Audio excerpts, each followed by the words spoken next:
నమస్తే. ఇన్నాళ్ళు నన్ను సపోర్ట్ చేస్తూ, ఎంకరేజ్ చేస్తూ మీ ప్రేమని నాకు అందిస్తున్న ప్రతి ఒక్కరికి కృతజ్ఞతలు. అలాగే ఈ వీడియో కూడా ఖచ్చితంగా మీకు ఉపయోగపడుతుంది. లైక్, షేర్ అండ్ సబ్స్క్రైబ్ చేసి మీ సపోర్ట్‌ని నాకు అందించండి. అలాగే ఈ వీడియో పట్ల మీకున్న అభిప్రాయాన్ని కామెంట్ సెక్షన్‌లో కామెంట్ చేసి తెలియజేయండి. ఇప్పుడు వీడియోని చూద్దాం. నమస్తే. Welcome to our channel. నేను పద్మిని. ప్రస్తుతం మనతో పాటు ప్రముఖ ఆధ్యాత్మికవేత్త, వాస్తు జ్యోతిష పండితులు వైబీఎస్ఎస్ గిరిరావు గారు మనతో పాటు ఉన్నారు. మాట్లాడదాం. నమస్కారం అండి. నమస్తే అమ్మా. భార్యాభర్తల మధ్య సఖ్యతా లోపాలు అనేవి సర్వసాధారణంగా వింటూనే ఉంటాం. అడ్జస్ట్మెంట్ టెంపర్మెంట్ అనేది ఖచ్చితంగా ఉండాలి. అది లేకుండానే రకరకాల సమస్యలు రావటం, సమస్య వస్తే ఇమ్మీడియట్ సొల్యూషన్ ఏంటంటే డివోర్స్కి వెళ్ళిపోవటం, విచ్ ఇస్ నాట్ కరెక్ట్. అన్నిట్లకి డివోర్స్కి వెళ్ళిపోతే ఎన్ని పెళ్ళిళ్ళని చేసుకుంటాము. అడ్జస్ట్మెంట్ ఖచ్చితంగా ఉండాలి. అయితే అది ఏదైనా ఫిజికల్ అబ్యూస్ చేస్తున్నారు అని అంటే అది అందులోనే ఉండండి అని ఎవరూ చెప్పరు కదా. అలాగే మెంటల్గా కూడా టార్చర్ చేస్తున్నారంటే ఉండమని కూడా చెప్పాం. కానీ చిన్న చిన్న వస్తూనే ఉంటాయి. ప్రతి మనిషిలోనూ లోపాలు ఉంటాయి అన్న విషయాన్ని ఖచ్చితంగా అర్థం చేసుకోవాలి. అయితే ఈ కొన్ని కాల్స్ వింటుంటే భలే ఆశ్చర్యం అనిపిస్తుంది. కొట్టనివ్వండి నా హస్బెండ్, తిట్టనివ్వండి నాకు తనే కావాలి అనే ఆడవాళ్ళు ఉన్నారు. నా భార్య కావాలండి అని కాల్ చేసేటటువంటి మగవాళ్ళు ఉన్నారు. ప్రేమ ఎంత అమూల్యమైంది అని అనిపిస్తుంది. సరే, ఈ సఖ్యతా లోపాలు ఉన్నటువంటి ఈ భార్యాభర్తలు మళ్ళీ సఖ్యంగా ఉండటం కోసం ఎట్లాంటి పరిహారాలు చేసుకోవచ్చు, అసలు ఏం చేయొచ్చండి? ప్రత్యేకంగా పరిహారం అంటే ఏంటమ్మా, ఫస్ట్ సైకలాజికల్గా తీసుకుంటే ఎవరికైనా సరే ఎదుటి వాళ్ళ వల్ల హర్ట్ అవ్వటం కానీ పెయిన్ రావటం కానీ ఉండే ప్రధాన కారణం ఏంటంటే ఎక్స్పెక్టేషన్. ఈ ఎక్స్పెక్టేషన్ ఉండటం వల్ల పెయిన్ వస్తుంది. హౌ ఇస్ ఇట్ పాసిబుల్ అండి? ఎక్స్పెక్టేషన్ లేకుండా ఎట్లా ఉంటుంది? ఇప్పుడు దేవుడి దగ్గర పూజ చేసేదే ఏదో కోరిక తీరాలన్న ఎక్స్పెక్టేషన్ తో కదా. అవన్నీ లేకుండానే చేయమన్నారు పూజ యాక్చువల్ గా అయితే. కానీ దట్ ఇస్ నాట్ పాసిబుల్ కదా. ఐహికం కాకుండా మామూలుగా పారమార్థికంగా చేసినప్పుడు చేస్తారు. కానీ మీకు ఇందులో లాజిక్ ఏంటో చెప్పంటారా? మీకు అర్థం అంటే చాలా మందికి అర్థం కాని విషయం ఏంటంటే, ఎప్పుడు భార్యాభర్తలు కొట్టుకోవడం మానేస్తారు అంటే, పచ్చిగా నేను చెప్పేది ఒక మాట చెప్పంటారా? ఎప్పుడైతే వాళ్ళ మధ్య ప్రేమ చచ్చిపోతుందో వాడు కొట్టుకోరు. అంటే మీకు ఎక్స్పెక్టేషన్ ఎక్కడి నుంచి వస్తుంది? ప్రేమ ఉన్నప్పుడు. ఇది నాది, నా భార్య, నా భర్త, నా మనిషి, నా కొడుకు, నా అన్న ఫీలింగ్ దగ్గర అని వచ్చినప్పుడు మీకు వాళ్ళు ఏదో చెయ్యాలని ఎక్స్పెక్టేషన్ వస్తుంది. కరెక్ట్. ఊళ్ళో పోయే ఎవరు ముక్కు మొహం తెలియని వాడు నాకేదో చేస్తాడని నేను అనుకోను కదా, ఎక్స్పెక్ట్ చేయం కదా. కరెక్ట్. వాడి మీద ప్రేమ ఉండదు. అంటే ఇక్కడ గొడవ కారణం ఏంటి? ప్రేమ. వాళ్ళిద్దరూ కొట్టుకోకుండా జీవితం సాఫీగా వెళ్ళిపోతుంది అంటే ప్రేమ లేనట్టు. There is no attachment between. రెండోది ఏంటంటే, ఈ రెమెడీస్ కరంగా చెప్పాలంటే ఏంటంటే, మేము ఇష్టి అన్నదానికి పారమార్థికం అన్నదానికి రెండు రకాలు చెప్తాం. అంటే మనకి బ్రహ్మచర్యంలో చేసేది పారమార్థికం చేస్తాం, గాయత్రి. అక్కడ అమ్మవారు ఒక్కళ్ళే ఉంటుంది.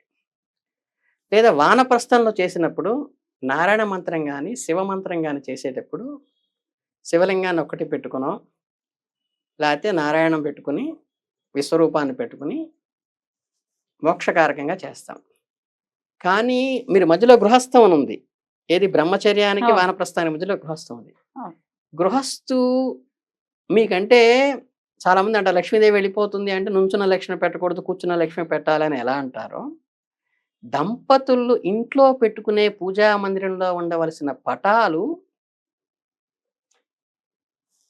మీకు పార్వతి పరమేశ్వరు ఇద్దరు కలిసి ఉండాలి. రాముడు సీత కలిసి ఉండాలి. లక్ష్మీ నారాయణమూర్తిగా ఉండాలి. అంటే నేను ధార్మికంగా వెళ్ళాలి, మోక్షకారకంగా చేస్తున్నాను, విరాట్ పురుషుణ్ణి పెట్టుకుని విశ్వరూప సందర్శనం చేస్తున్నట్టుగా పెట్టుకుని పూజ చేయొచ్చు. అర్థమైందా? అలా కాకుండా మాత్రం ఇద్దరు జతగా, భార్యాభర్తలు జతగా ఉన్న లక్ష్మీనారాయణ స్వామి కానీ పార్వతీ పరమేశ్వరుడు కానీ అలా జతగా ఉన్నది మాత్రమే పెట్టుకుని చేయవలసినటువంటిది పూజా మందిరంలో. కాబట్టి చాలా మంది ఈ చిన్న పొరపాటు చేయటం వల్ల చాలా అసఖ్యతకి కారణమవుతుంది. అలాగే శివార్చనలో కూడా కొంతమంది పురుషుడు ఆధిక్యత చూపిస్తాడు, స్త్రీ ఆధిక్యత చూపిస్తుంది అనేది ఎక్కడ వస్తుందంటే, చాలా మంది శివలింగాన్ని ఇంట్లో అంగుష్ట మాత్రంగా ఇంట్లో పెట్టుకుని చేయొచ్చు. ఇందులో లాజిక్ ఏంటంటే, ఇవి పానపట్టం అని కింద ఉంటుంది శివారాధనలో, పైన శివలింగం ఉంటుంది. ఇందులో మనం ఆరాధనలో చేసే లోపం ఏంటంటే, కొన్ని విగ్రహాలకి బజార్‌లో రకరకాలు దొరుకుతుంటాయి గదా! పానపట్టం పెద్దదిగా ఉంటుంది. చిన్న గుండులాగా ఉంటుంది పైన లింగం. శివలింగం. ఉమ్.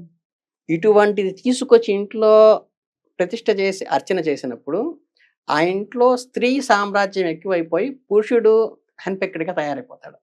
అంటే విలువ కోల్పోతాడు. అంటే లింగము పురుషుడికి ప్రధానం. కిందున్న పానపట్టం ఇది. అలా కాకుండా పానపట్టం చాలా చిన్నదిగా ఉంది. శివలింగం పెద్దగా ఉంది. లింగం చాలా పెద్దదిగా ఉందనుకోండి. వీడేంటంటే పెళ్ళాన్ని తొక్కేసి కంట్రోల్‌లో పెట్టేసేసి అంటే రాబోయేటువంటి అటువంటి అర్చన చేసినప్పుడు అటువంటి విగ్రహాన్ని వీళ్ళు ఆటోమేటిక్‌గా పెళ్ళాము ఇది నలిఫై అయిపోతుంది. సమానంగా ఉండాలి అయితే. ఎప్పుడు కూడా కింద పానపట్టం అంటే అడుగు నుంచి ఈ పానపట్టం పైన ఇలా వస్తుంది కదా! ఇక్కడ దాకా ఎంత హైట్ ఉందో కరెక్ట్‌గా ఇదే హైటు మీకు పైనటువంటి శివలింగం. లింగం ఉండాలి. అలా ఈక్వల్ సైజులో కనుక శివ లింగం ఉన్నప్పుడైతే గనక ఇద్దరిది కూడా అర్ధనారీశ్వర తత్వంలాగా సఖ్యతగా ఉండటానికి ఇది బాగా ఇద్దరికీ కూడా ఉపయోగపడి అందుకని ఏంటంటే శివలింగాలు ఏదో తెచ్చుకున్నాం పూజ చేసామని కాకుండా ఈ రెమెడీ చేసుకోవాలి. ఇంకోటి కూడా వాస్తు శాస్త్రంలో కూడా చెప్తాం. అంటే మీకు ఓపెన్‌గా చెప్పేది ఏంటంటే పెద్దవాళ్ళు మన ఇంట్లో ఉన్నారనుకోండి. మన అమ్మో, నాన్నో లేదా అత్తగారో, మామగారో మనకి భగవంతుడు ఎవరు మన ఇంటి దగ్గర ఉండేట్టుగా మనకి సహకరిస్తే వాళ్ళు మన దగ్గర ఉన్నప్పుడు నువ్వు ఇల్లు కొనుక్కొని మాస్టర్ బెడ్ పెట్టించుకున్నప్పుడు దయచేసి నైరుతి మూలలో అమ్మా నాన్ననో అత్తగారినో మామగారినో పెడితే వాళ్ళు 10 కాలాలు బాగుంటారు. నువ్వు వాయువ్యంలో ఉండు. ఓకే. నువ్వు పిల్లలు నేను కదా ఉద్యోగస్తుడిని, నేను ఉద్యోగం చేస్తున్నాను, నేను నైరుతిలో ఉంటాను, మా అమ్మనో మా నాన్ననో వాళ్ళని ఇట్లా వాయువ్యంలో పెట్టేస్తాను పిల్లల బెడ్రూమ్లో అనుకుంటే ఏంటంటే యజమాని వీడైపోతాడు తర్వాత భవిష్యత్తులో. అంటే నేను నోటితో చెప్పకూడదు. వీళ్ళు నైరుతిలో పిల్లలు ఉండిపోయి పెద్దవాళ్ళని పక్క రూమ్‌లో పడుకోవటం వల్ల అంటే పెద్ద రూమ్ ఏసీ గీసీ అంతా ఉంది. మాకు కంఫర్ట్ నేను ఉద్యోగస్తుడిని కదా మాస్టర్ బెడ్రూమ్ నైరుతిలోనే ఉంటుంది కదా. ఉన్నప్పుడు ఆ ఇంటికి యజమాని ఆయన అయిపోతాడు. రైట్. అర్థమైంది. అంటే మీకు అందులో భావన చెప్పకూడని పదాలు చెప్పకుండా భావన మీకు అర్థమవుతుందని తెలిసి పెద్దవాళ్ళు కనుక ఇంట్లో ఉన్నప్పుడు వాళ్ళని మాస్టర్ బెడ్రూమ్‌లో ఉంచాలి. వాళ్ళు వాళ్ళ ఇంట్లో వాళ్ళ వేరే ఇంట్లో మనం వేరే ఇంట్లో ఉన్నప్పుడు మన ఇంట్లో మనం ఉంటాం.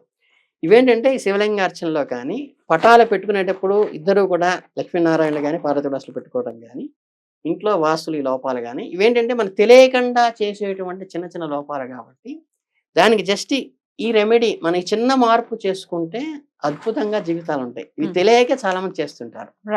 ఇది ముఖ్యమైనటువంటి కీలకమైనటువంటి విషయం. చూడటానికి చిన్నదిగా ఉన్నా డెఫినెట్లీ చాలా దాని ఇంపాక్ట్ ఉంటుంది. మార్పులు తెచ్చుకోవాలి డెఫినెట్ గా. ఒకవేళ తెలియక అట్లాంటి పటాలు తెచ్చేసుకుని ఓన్లీ శివుడే ఉన్నది దక్షిణామూర్తి పెట్టుకోవచ్చు.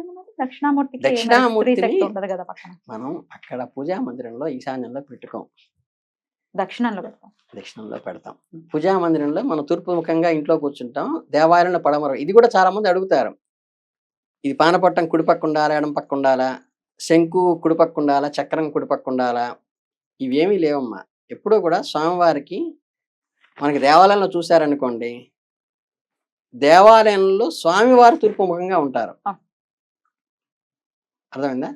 అప్పుడు ఆయనకి పక్కన ఉంటుంది పానపట్టం.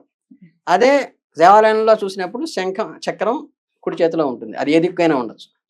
ఇంట్లో పెట్టుకున్నాం మనం తూర్పు ముఖంగా పూసుకుంటే ఆయన పడమముఖంగా పూసుకుంటాడు. అంటే ఆ దిక్కున ఉన్న చక్రం వచ్చేసి ఇక్కడ శంఖం అవుతుంది, ఇక్కడ ఉన్న చక్రం శంఖం అవుతుంది. అంటే ఏంటంటే స్వామివారికి ఏ దిక్కున ఉండాలి, స్త్రీ పురుషుడు ఏ దిక్కున ఉండాలి అనేది అర్ధనారీశ్వరంలో ఇచ్చారు కాబట్టి ఆయనకి 4 దిక్కులు పై దిక్కు కూడా ఒక్కో దానికి ఒక్కో రుద్రుడిగా పేరు పెట్టి చెప్పడం జరిగింది.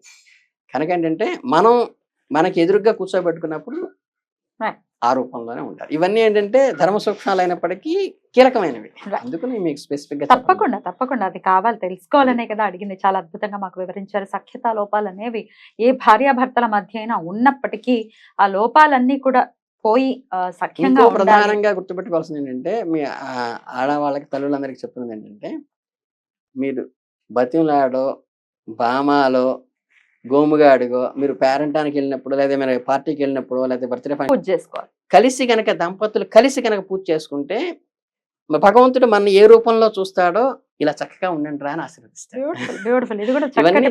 చిన్న చిన్నటువంటి ప్రత్యామ్నాయాలు చాలా ఉపయోగపడతాయి, పర్ఫెక్ట్ గా పనిచేస్తాయి. అద్భుతంగా వివరించారండి. Thank you so much. నమస్తే.